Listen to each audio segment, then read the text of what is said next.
زہر مزید ان کی باڈی میں جاتا تو فوراً ان کی موت ہو سکتی تھی۔ ہم نے ان کا معدہ واش کر دیا ہے اور زہر کو باڈی سے نکال دیا ہے، مگر آپ خون کا انتظام کریں۔ اس زہر نے ان کے خون پر بھی اثر کیا ہے، اس لیے ان کے جسم میں خون کی بہت کمی ہو گئی ہے۔ باقی ان کی حالت ابھی نازک ہے، لیکن اب وہ خطرے سے باہر ہیں۔ آپ خون کا انتظام کریں، تب تک ہم انہیں روم میں شفٹ کرتے ہیں۔ ڈاکٹر اپنی بات مکمل کیے راہداری میں آگے بڑھ گیا۔ منال کی ساکت جسم میں جیسے حرکت ہوئی۔ میرا اور زرین کا بلڈ گروپ سیم ہے، میں اسے خون دوں گی، میں اپنی بہن کو کچھ نہیں ہونے دوں گی، وہ بس بے بسی سے اونچے لہجے میں بڑبڑائی۔ ہارون نے پریشانی سے اسے دیکھا۔ منال، تمہارے سر پر چوٹ لگی ہے، اس کنڈیشن میں تم اس سے خون نہیں دے سکتی، تمہاری طبیعت خراب ہو جائے گی اور ڈاکٹر خون لیں گے بھی نہیں۔ ہارون کی بات پر منال کو اپنے قدموں سے جان سرکتی محسوس ہوئی۔ وہ نفی میں سر ہلاتی وہیں کرسی پر گرنے کے ایسے انداز میں بیٹھی۔ اس کا بلڈ گروپ او نیگیٹو ہے، اتنا ریئر بلڈ گروپ ہے، خون کا انتظام کہاں سے کریں گے؟ اگر میں خون نہیں دے سکتی تو کون میری بہن کی جان بچائے گا؟ وہ ہارون کو دیکھتی کچھ آہستگی سے چیخی، میں۔ اتنے میں اچانک اس سرد کوریڈور میں ایک سنجیدہ آواز ابھری۔ سب نے حیرت سے پلٹتے اسے دیکھا۔ منال کی آنکھوں میں ناقابل حد تک بے یقینی ابھری۔ وہ منال کی طرف ہی آ رہا تھا، پھر اس کے سامنے گھٹنوں کے بل بیٹھا۔ میں اپنا خون دوں گا، میرا بلڈ گروپ بھی او نیگیٹو ہے، میں اسے مرتے ہوئے نہیں دیکھ سکتا، میں اسے کچھ نہیں ہونے دوں گا، میں اسے بچا لوں گا، تم پریشان مت ہو۔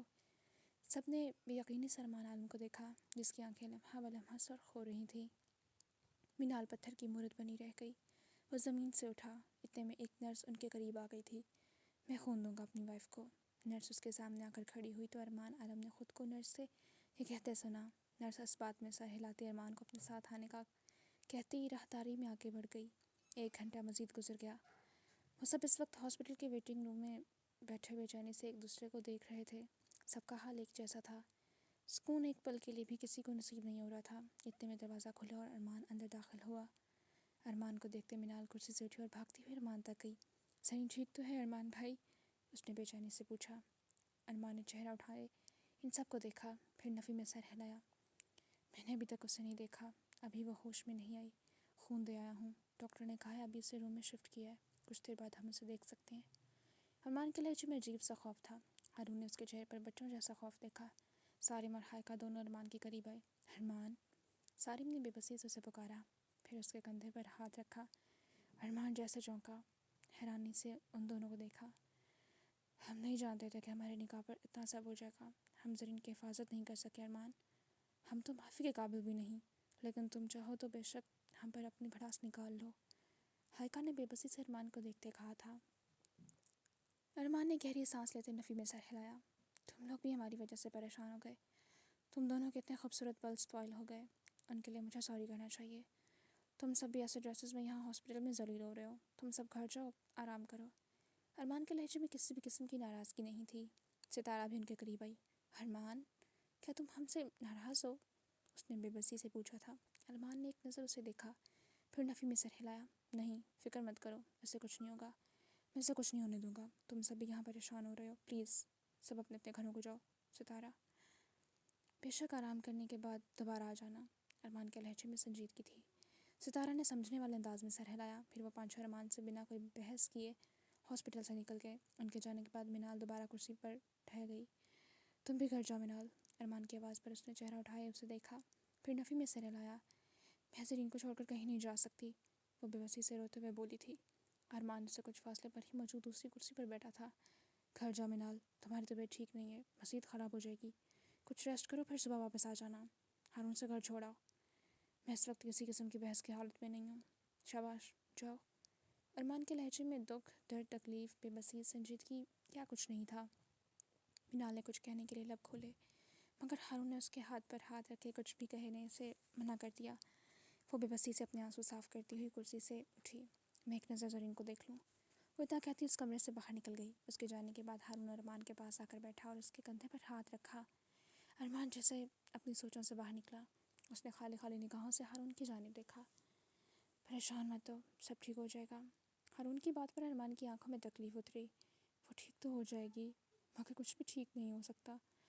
ہارون میں اسے کچہریوں میں ذلیل ہوتے نہیں دیکھ سکتا، وہ جیسی بھی ہے تو میری عزت نہ، اور میں اپنی عزت کو رسوا ہوتے نہیں دیکھ سکتا، جب تک میں یہ ثابت نہیں کر دیتا کہ وہ بے گناہ ہے، جب تک رسوائی اس کے مقدر میں لکھی جائے گی۔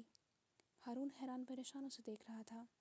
کیا تم نہیں جانتے اس ملک کے گھٹیا قانون کو؟ ایک لڑکی سے کس طرح تفتیش کی جاتی ہے، اس کی عزت کی دھجیاں بکھیر دی جاتی ہیں، اور آج پہلی بار مجھے لگ رہا ہے کہ میں اس کی حفاظت نہیں کر سکوں گا۔ ہارون کے چہرے پر ایک نرم مسکراہٹ ابھری۔ مطلب تمہیں یقین ہے کہ وہ بے قصور ہے؟ ارمان نے چہرہ موڑے ہارون کو دیکھا۔ کیا تمہیں یقین ہے کہ منال بے قصور ہے اور وہ ڈرگز اس کی گاڑی میں کسی دوسرے نے پلانٹ کی تھی؟ ارمان کے عجیب سوال پر ہارون کی آنکھوں میں حیرت ابھری، پھر وہ سنجیدہ ہوا۔ وہ بہت پاکیزہ روح ہے، میں اس کی آنکھوں میں سچائی پڑھ سکتا ہوں۔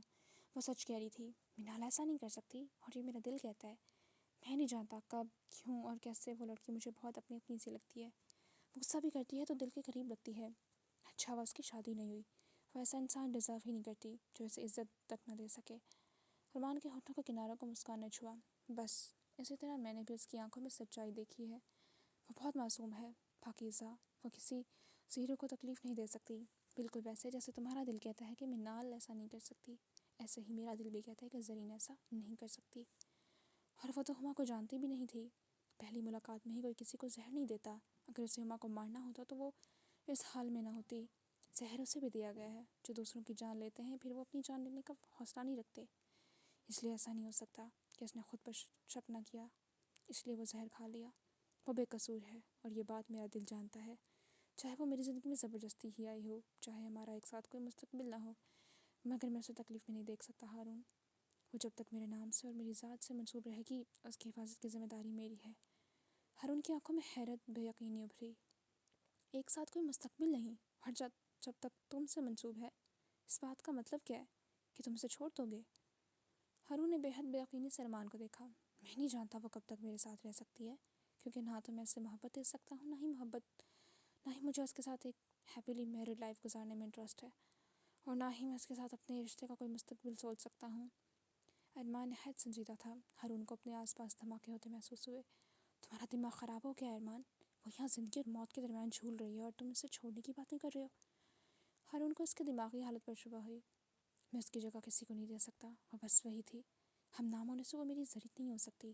محبت صرف ایک بار ہوتی ہے، اور میں اپنے حصے کی محبت کر چکا ہوں۔ وہ بہت اچھی ہے، مگر میں اس کے ساتھ ہمیشہ نہیں رہ سکتا۔ ہمارا ایک ساتھ کوئی مستقبل ہی نہیں ہے۔ میں ایک زری کی جگہ کسی دوسرے کو نہیں دے سکتا۔ وہ بے وفا ہو سکتی ہے، مگر میں بے وفا نہیں بن سکتا۔ ہارون حیرت سے اسے دیکھتا رہ گیا۔ اور اگر یہ لڑکی وہی زرین ہوئی تو؟ ہارون کی بات پر ارمان نے نہایت الجھی نگاہوں سے اسے دیکھا۔ کیا پتہ یہ وہی ہو؟ ہم نے زرین کی لاش اپنی آنکھوں سے نہیں دیکھی تھی، کیا پتہ وہ زندہ ہو۔ اب میرا مطلب تم اسے زندہ سمجھو؟ اس زرین میں اس زرین کو تلاش کرو گے تو مل جائے گی۔ ارمان کا دماغ کچھ بھی سوچنے سمجھنے کی حالت میں نہیں تھا۔ ہارون کی باتیں سر سے گزر رہی تھیں۔ اس سے پہلے وہ مزید کچھ کہتا، دروازہ کھلا اور منال اندر داخل ہوئی۔ منال کو دیکھ کر ہارون اٹھ کھڑا ہوا۔ وہ ارمان کو دیکھ رہی تھی۔ میں اسے چھوڑ کر جانا نہیں چاہتی، مجھے گھر جا کر سکون نہیں ملے گا، اسے آپ کے حوالے کیے جا رہی ہوں۔ میری بہن کو تکلیف دینے والوں سے حساب برابر کرنا آپ کا فرض ہونا چاہیے ارمان بھائی۔ وہ سنجیدگی سے کہتی باہر نکل گئی۔ ہارون بھی اس کے پیچھے ہی باہر نکلا تاکہ اسے گھر چھوڑ کر آ سکے۔ رات کے 3 بج گئے تھے۔ وہ اس وقت منال کو تنہا نہیں چھوڑ سکتا تھا۔ ان کے جانے کے بعد ارمان بھی وہاں سے اٹھا اور اب وہ اس پرائیویٹ کمرے کی طرف جا رہا تھا جہاں وہ تھی۔ اس نے آہستگی سے کمرے کا دروازہ کھولا۔ دروازہ چڑ کی آواز کے ساتھ کھلتا گیا۔ وہ کمرے میں داخل ہوا، پھر اس آہستگی سے دروازہ بند کر دیا۔ کمرے میں ڈم لائٹس چل رہی تھیں۔ ارمان عالم کی نگاہ بیڈ تک گئی جہاں وہ ہاسپٹل کے سادے سے لباس میں بے سدھ پڑی تھی۔ آکسیجن ماسک چہرے پر لگا ہوا تھا۔ خون کی کمی کے باعث چہرہ سخت پڑ گیا تھا۔ ایک ہاتھ میں کینولا تھا جس میں خون لگا ہوا تھا، جس سے قطرہ قطرہ خون اس کے جسم میں جا رہا تھا۔ دوسرے ہاتھ سے پلس میٹر اٹیچ کی گئی تھی۔ اسے سانس لینے میں جیسے تکلیف ہو رہی تھی، چہرے پر بے ہوشی میں بھی اضطراب تھا۔ وہ وہی اسٹول کھینچتے بیڈ کے پاس ہی بیٹھ گیا۔ دھیرے سے اسے دیکھتے اس کا ہاتھ نرمی سے اپنے ہاتھ میں لیا۔ دوسرے ہاتھ کی مٹھی پر اپنا چہرہ ٹکائے وہ یک پل بنا پلک جھپکائے زرین کو دیکھے گیا۔ چند لمحے یوں ہی خاموشی میں سرک گئے۔ اس کے پاس کچھ بھی کہنے کے لیے الفاظ نہیں تھے، بس ایسا محسوس ہو رہا تھا جیسے کوئی اس کا دل مٹھی میں دبوچ رہا ہو۔ اسے سانس لینے میں دشواری ہو رہی تھی۔ لمحے سرکتے جا رہے تھے۔ کچھ دیر بعد اس نے اپنے ہاتھ کی مٹھی کھولی اور چہرے سے دور کیے۔ اپنا وہ ہاتھ اس کے بالوں کو قریب کیا۔ اس کے وہ خوبصورت لمبے گھنے کالے بال ارمان کو وہ بہت پسند آئے تھے، اور اب وہ اس کے بالوں میں انگلیاں چلا رہا تھا۔ ایسا کرتے ہوئے بے ساختہ اس نے اپنے اندر تک ٹھنڈک قدرتی محسوس ہوئی، سکون ہونے لگا۔ اس کے پاس وہیں بیڈ کی پائنتی پر سر ٹکائے وہ اسے دیکھ کے کب آنکھیں بند کر گیا اسے احساس نہیں ہوا۔ ان کی گاڑی خان ہاؤس کے باہر رکی۔ منال خالی ذہن کے ساتھ بیٹھی تھی۔ جیسے ہی ہارون نے گاڑی کو بریک ماری تو منال ہوش میں آئی۔ اس سے پہلے وہ گاڑی سے باہر نکلتی ہارون کی آواز گاڑی میں گونجی۔ موبائل دو اپنا، وہ سنجیدگی سے کہہ رہا تھا۔ منال نے خالی نگاہوں سے اسے دیکھا۔ اس کی آنکھوں میں سوال تھا، جیسے پوچھ رہی ہو کیا کہا؟ میں نے کہا موبائل دو اپنا۔ ہارون نے اپنا سوال دہرایا تو منال نے بنا کچھ کہے اپنا موبائل اس کی جانب بڑھا دیا۔ لاک تو کھولو۔ چند پل بعد ہی اس نے دوبارہ موبائل منال کی طرف بڑھایا۔ منال نے موبائل ان لاک کرتے دوبارہ اس کی جانب بڑھا دیا۔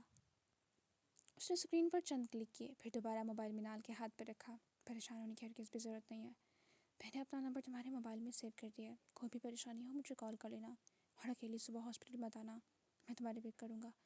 ہو سکے تو اپنے فادر اور سسٹر کو کچھ مت بتانا، وہ بھی پریشان ہو جائیں گے، میں تمہاری گاڑی میں بھجوا دوں گا، اس کی فکر مت کرنا۔ وہ اسے ہدایت دے رہا تھا۔ منال بے حد الجھی ہوئی نگاہوں سے اسے دیکھ رہی تھی، پھر اچانک چہرے پر غصے کے تاثرات نمایاں ہوئے۔ تم ہوتے کون ہو مجھے عقل دینے والے؟ اسے اچانک ہی غصہ آیا تھا۔ ہارون کے لبوں کو ایک گہری مسکراہٹ نے چھوا۔ میں سوچ ہی رہا تھا ابھی تک تم نے اس لہجے میں بات نہیں کی، کہیں تمہاری طبیعت تو نہیں خراب؟ مگر اب سکون ہو گیا کہ تم بالکل ٹھیک ہو۔ ہارون نے بات کو مذاق کا رخ دیا جو سختی سے کچھ کہنے والی تھی۔ غصہ سے گاڑی سے اتری اور وہ دروازہ ٹھک سے مارتی گھر کے اندر داخل ہو گئی۔ اس کے جانے کے بعد نہ چاہتے ہوئے بھی ہارون کا قہقہ گاڑی میں گونجا، مگر وہ چند ہی پلوں کے لیے تھا، پھر اس کے چہرے پر سنجیدگی چھا گئی۔ ابھی اسے منال کو بے قصور ثابت کرنا تھا۔ اس نے گاڑی واپس موڑی۔ اب وہ پولیس اسٹیشن جا رہا تھا۔ اسے جا کر پہلے ان پیٹرول پمپ والوں کا منہ کھلوانا تھا۔ جب تک منال کی بے گناہی ثابت نہ ہو جاتی تب تک اسے سکون نہیں ملنا تھا۔ اگر ہم اسلام آباد سے ہزاروں کلومیٹر دور واپس کراچی کی سرزمین پر جھانک کر دیکھیں تو اب رات مزید سرک گئی تھی۔ کچھ ہی گھنٹوں بعد دن کی روشنی پھوٹنے والی تھی۔ وہ قدم قدم چلتا اس کے قریب آیا۔ وہیں جائے نماز پر سجدے میں پڑی وہ لیٹے لیٹے ہی سو گئی تھی۔ ارمان حیدر کے چہرے پر بے بسی کا عجیب سا تاثر تھا۔ 2-3 گھنٹوں سے وہ مسلسل یہاں بیٹھے روتی ہوئی دعا ہی کر رہی تھی۔ ارمان جھکا، پھر بے حد نرمی سے اسے اپنی باہوں میں سماتے کھڑا ہوا۔ انداز میں اتنی احتیاط تھی کہ ماہی کی نیند خراب نہ ہو۔ ڈریسنگ روم سے باہر نکلتے وہ بیڈ کے قریب آیا، بہت احتیاط اور دھیرے سے اس بیڈ پر لٹاتے اس پر بلینکٹ ٹھیک سے دیا، دوپٹہ اس کے گلے سے نکالتے سائڈ پر رکھا۔ اس کی یہ حالت دیکھتے ہوئے ارمان حیدر خان کا دل پھٹنے کے در پر ہی تو آ گیا تھا۔ اسے سانس لینے میں دشواری ہو رہی تھی۔ ماہی کے چہرے کے پاس جھکتے اس کے ماتھے پر لب رکھے۔ پھر وہ بیڈ سے اٹھ گیا، ڈریسنگ روم کی ساری لائٹس بند کی، پھر کمرے کی تیز چلتی لائٹس بھی بند کر دیں اور کمرے سے باہر نکل آیا۔ سلیمان کے کمرے تک آ کر دروازہ کھول کر اندر جھانک کر دیکھا تو وہ سو رہا تھا۔ ارمان نے اتنی ہی نرمی سے دروازہ بند کر دیا۔ پھر وہ فلیٹ کے دروازے تک آیا، وہیں دروازے کے پاس لگے اسٹینڈ سے اپارٹمنٹ اور گاڑی کی چابیاں اٹھائیں۔ آہستگی سے دروازہ کھولے وہ اپارٹمنٹ سے باہر نکل آیا، پھر اسی احتیاط سے دروازہ لاک کر دیا۔ اب وہ اپنے ٹراؤزر کی جیبوں میں ہاتھ ڈالے اپارٹمنٹ سے دور جا رہا تھا۔ گھڑی 4 کا ہندسہ بجا رہی تھی جب وہ لفٹ میں داخل ہوا۔ ایک نظر اپنی گھڑی کو دیکھا، پھر کچھ سوچتے ہوئے اپنی جیب سے موبائل باہر نکالا، اسکرین پر چند کلک کیے، کسی کا نمبر نکالا، پہلے کال پر کلک کیا مگر پھر اپنا ارادہ ترک کرتے نفی میں سر ہلایا۔ چند پل موبائل اسکرین کو گھورتا رہا، ایک بار پھر کال پر کلک کرنے کا سوچا مگر پھر وقت کا خیال کرتے ہوئے ایک بار پھر اپنے خیال کی نفی کی۔ اتنے میں لفٹ نیچے جا کر رک چکی تھی۔ وہ لفٹ سے باہر نکلا، پارکنگ تک آیا، اپنی گاڑی میں بیٹھا، گاڑی سٹارٹ کی اور گاڑی کو اس رہائشی بلڈنگ سے باہر نکال لیا۔ موبائل فون وہیں ڈیش بورڈ پر سیٹ کیا اور تیسری بار بنا سوچے سمجھے اس نے مطلوبہ نمبر پر کال کر دی۔ اس کی گاڑی کراچی کی خالی اور سنسان سڑکوں پر گھوم رہی تھی۔ شاید کوئی 5ویں بیل پر فون اٹھایا گیا۔ سامنے والے کی نیند میں ڈوبی ہیلو کی آواز ابھری۔ ارمان کو لگا جیسے اس کا سانس اب حلق سے آزاد ہوا ہے۔ کیا مجھ سے ابھی مل سکتی ہو؟ اس نے بنا کسی لگی لپٹی کے سوال پوچھا اور مقابل کی نیند بھگ سے اڑی۔ کیا ابھی؟ وہ پھٹی پڑی نگاہوں سے موبائل پر ٹائم دیکھ رہی تھی، پھر اس حیرانی سے موبائل کان سے لگایا۔ آپ نیند میں تو نہیں ہیں؟ ٹائم دیکھا ہے کیا ہو رہا ہے؟ اس نے بات کو ہوا میں اچھالنا چاہا۔ میں تمہیں پک کرنے آ رہا ہوں، جلدی سے اٹھ جاؤ، ہم دونوں سمندر کنارے چلتے ہیں، وہاں بیٹھ کر میں تم سے کچھ باتیں کرنا چاہتا ہوں۔ ارمان حیدر خان نہایت سنجیدہ تھا کہ اس کی نیند بھگ سے اڑی۔ وہ بلینکٹ وہیں پھینکتی ہوئی بیڈ سے اٹھی۔ اسے اتنی صبح اٹھنے کی عادت نہیں تھی مگر وہ صاف ارمان کے لہجے میں حد درجہ پریشانی محسوس کر سکتی تھی، اس لیے جلدی سے ڈریسنگ روم میں بھاگی۔ 10 منٹ سے پہلے وہ پہنچ چکا تھا۔ جیسے ہی گیٹ پر ہارن ہوا اس نے حیرانی سے اپنے کمرے کی کھڑکی سے نیچے جھانک کر دیکھا، پھر ایک گہری سانس لیتی وہ پاؤں میں شوز پہنے جلدی سے نیچے بھاگی۔ 2 منٹ بعد وہ ارمان حیدر خان کی گاڑی میں فرنٹ ڈور کھول کر بیٹھ رہی تھی۔ ارمان نے بنا کچھ کہے گاڑی دوبارہ سٹارٹ کر دی۔ گاڑی میں ایک آکورڈ سی خاموشی تھی۔ وہ صاف ارمان کے چہرے پر چھائی پریشانی دیکھ سکتی تھی، اس لیے خاموشی سے بیٹھی رہی۔ تقریباً 25 منٹ بعد گاڑی سمندر کنارے رکی۔ وہ گاڑی وہیں ایک سائڈ پارک کرتا ہوا گاڑی سے باہر نکلا تو وہ بھی اتر آئی۔ اب وہ قدم قدم چلتا بینچ کی طرف جا رہا تھا تو وہ بھی اس کے قدموں سے قدم ملاتے اس کے پیچھے بھاگی۔ بینچ پر پہنچ کر وہ وہیں کسی ٹوٹے بکھرے شخص کی طرح بیٹھ گیا تو وہ بھی اس کے پاس کچھ فاصلے پر بیٹھی اور اب ارمان حیدر کے بولنے کے منتظر تھی۔ بالآخر ارمان حیدر نے لب کھولے۔ وہ بول رہا تھا اور وہ خاموشی سے اسے سن رہی تھی، مگر جو بات ارمان حیدر خان نے کہی وہ سنتے وہ کتنی ہی دیر ساکت رہ گئی۔ وہ پتھر ہی تو ہو گئی تھی۔ یہ اسلام آباد شہر کے پولیس اسٹیشن کا منظر تھا۔ اس نے ہاتھ میں ایک چاقو پکڑ رکھا تھا جسے بار بار گھما رہا تھا۔ میں تم لوگوں سے آخری بار پوچھوں گا، لڑکی کی گاڑی میں ڈرگس کس نے رکھی اور کیا مقصد تھا؟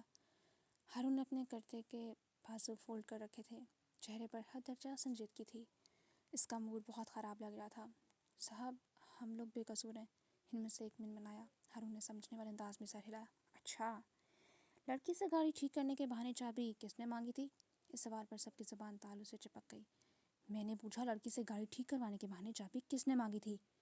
ہارون نے اپنے الفاظ پر زور دیتا ہوا دھاڑا۔ ہارون کے تیور دیکھتے ان چاروں کو اپنی جان حلق میں ٹکتی محسوس ہو رہی تھی۔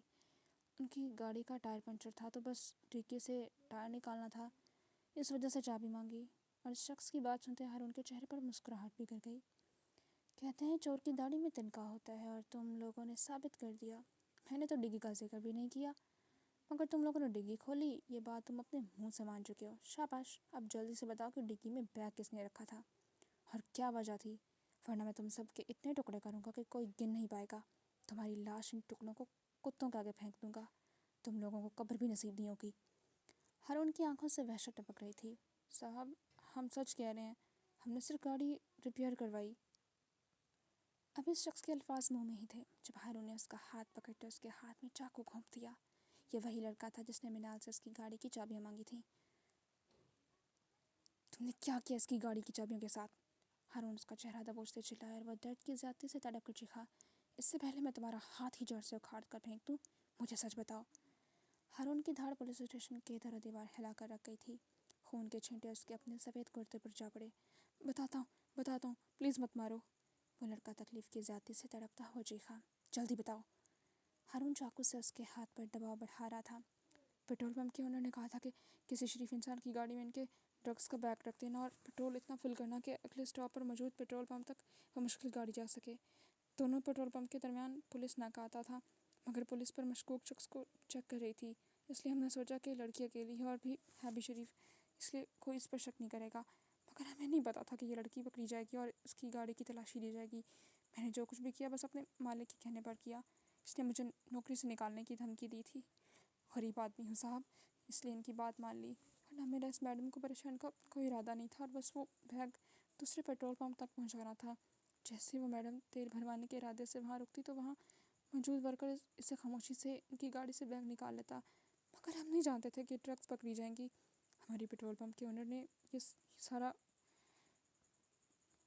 یک چلا رہے تھے۔ اس ورکر نے ڈرتے ہوئے تمام سچائی بتا دی۔ ہارون نے جھٹکے سے اس کے ہاتھ سے چاقو باہر نکالا کہ وہ لڑکا چیخے مارا اٹھا، اور ہارون کے چہرے پر اب جا کر سکون نظر آیا۔ اب وہ اپنے پیچھے کھڑے کچھ کانسٹیبلز کو ہدایت دے رہا تھا۔ اسٹیٹمنٹ لکھو ان کی، ان لوگوں کا بیان ریکارڈ کرو اور ان دونوں پیٹرول پمپ کے مالکان کو گرفتار کرو، اور یہیں پر کیس کلوز ثابت ہو چکا ہے، لڑکی بے گناہ ہے۔ پرسکون لہجے میں کہتے ہوئے وہ کرسی سے اٹھا۔ اس نے چند ہی گھنٹوں میں ثابت کر دیا تھا کہ منال بے قصور ہے، اور اب پولیس اسٹیشن سے باہر جا رہا تھا۔ اسے گھر جا کر پہلے اپنے کپڑے چینج کرنے تھے، پھر اسے واپس ہاسپٹل جانا چاہیے۔ وہ ارمان کو اس کی حالت میں اکیلا نہیں چھوڑ سکتا تھا۔ شاید وہ گہری نیند میں تھا جب کسی شور کی آواز سے اس کی آنکھیں کھلیں۔ وہ چونک کر سیدھا ہوا، حیرانی سے آس پاس دیکھا تو اسے محسوس ہوا وہ ہاسپٹل کے کمرے میں تھا۔ اس کی نظر اپنے ہاتھ میں بندھی گھڑی پر گئی جہاں پر 5 بجے سے اوپر کا وقت ہو رہا تھا۔ پھر اس کی نگاہ کمرے میں گھومتی بیڈ تک گئی۔ اس کا ایک ہاتھ ابھی تک زرین کے ہاتھ پکڑے تھا۔ اس نے اسے نرمی سے زرین کا ہاتھ چھوڑا۔ وہ ابھی تک بے ہوش تھی، مگر اب اس کا سانس کچھ ہموار چل رہا تھا، خون کی بوتل بس ختم ہونے والی تھی۔ وہ کب بیٹھے بیٹھے سو گیا اسے احساس نہیں ہوا۔ کسی آہٹ کو محسوس کرتے اس نے پلٹ کر دیکھا تو بیڈ کے پاس ہی زرین کے قدموں کی جانب ایک نرس کھڑی سنجیدگی سے اس کی فائل دیکھ رہی تھی۔ جو وہ نرس کمرے کا دروازہ کھولے اندر داخل ہوئی تو دروازہ زور سے کھلنے کی آواز پر ہی ارمان کی نیند ٹوٹی۔ کچھ دیر اپنے حواس بحال کرتا رہا، اتنے میں کانوں میں فجر کی اذانوں کی آواز پڑی۔ اسے احساس ہوا اسے نماز پڑھنی چاہیے اور اللہ پاک سے دعا کرنی چاہیے۔ پھر اس کی نظر اپنے خلیے پر گئی تو دیکھا اس کا کرتا سینے کے مقام سے خون زدہ تھا۔ اس سے پہلے اپنے کپڑے چینج کرنے چاہیے۔ وہ ابھی یہ سوچ ہی رہا تھا کہ جب کمرے کا دروازہ کھلا اور ہارون اندر داخل ہوا۔ اس کے ہاتھ میں ایک بیگ تھا، یقیناً وہ اپنے گھر سے ہو کر آیا تھا، کیونکہ اب اس نے سادہ سی پینٹ شرٹ پہن رکھی تھی۔ وہ ارمان کے پاس آیا۔ ٹھیک ہو تم؟ بہت نرمی سے استفسار کیا۔ ارمان نے اس بات میں سر ہلایا کہ میں تمہارے لیے ڈریس لے کر آیا تھا، جاؤ چینج کرو، اپنا حلیہ ٹھیک کرو، میں جانتا ہوں تم ان کپڑوں میں زیادہ دیر کمفرٹیبل نہیں رہ سکتے۔ ارمان نے اس بات میں سر ہلاتے اس کے ہاتھ سے وہ بیگ پکڑا۔ تم گھر گئے تھے؟ ہارون نے اس بات میں سر ہلایا۔ ممی، کہیں وہ جاگ تو نہیں رہی تھی؟ ہارون نے نفی میں سر ہلایا۔ تمہارے گھر نہیں، اپنے گھر گیا تھا، اور یہ فی الحال تمہارے لیے لے کر آیا ہوں۔ رات کے اس پہر مجھے تمہارے گھر جانا مناسب نہیں لگا، اور ویسے بھی آنٹی ریسٹ کر رہی ہوں گی تو میں تمہارے اس لیے ڈریس کیسے منگواتا؟ خیر، یہ سب کو چھوڑو، تم چینج کرو، میں کمرے کے باہر ہی ہوں، اگر کوئی پریشانی ہوئی تو مجھے بلا لینا، اور کبھی بھی خود کو اکیلا مت سمجھنا۔ ارمان، میں تمہارے ساتھ ہوں اور منال کا مسئلہ حل کر چکا ہوں، ان لوگوں نے سچ اگل دیا ہے، انشاءاللہ ہم دونوں مل کر زرین کو بھی بے گناہ ثابت کریں گے۔ اسے حوصلہ دیتے وہ کمرے سے باہر نکل گیا۔ ارمان کی آنکھوں سے 2 آنسو ٹوٹ کر گرے، جنہیں وہ جلدی سے رگڑ کر مٹا گیا۔ پھر وہ واش روم میں گھس گیا، چند منٹ بعد باہر نکلا، اور اب وہیں زمین پر وہ سفید چادر جو وہی اسے کمرے میں موجود سائڈ ٹیبل دراز سے ملی تھی، اسے بچھائے نماز ادا کر رہا تھا۔ نماز ادا کرنے کے بعد اس نے بے ساختہ زرین کی صحت کے لیے دعا کی۔ اس کے بعد تمام آزمائشوں میں سرخرو ہونے کی دعا کرنے لگا۔ باہر اسلام آباد شہر پر اب نئے دن کا آغاز ہو چکا تھا۔ جاری ہے۔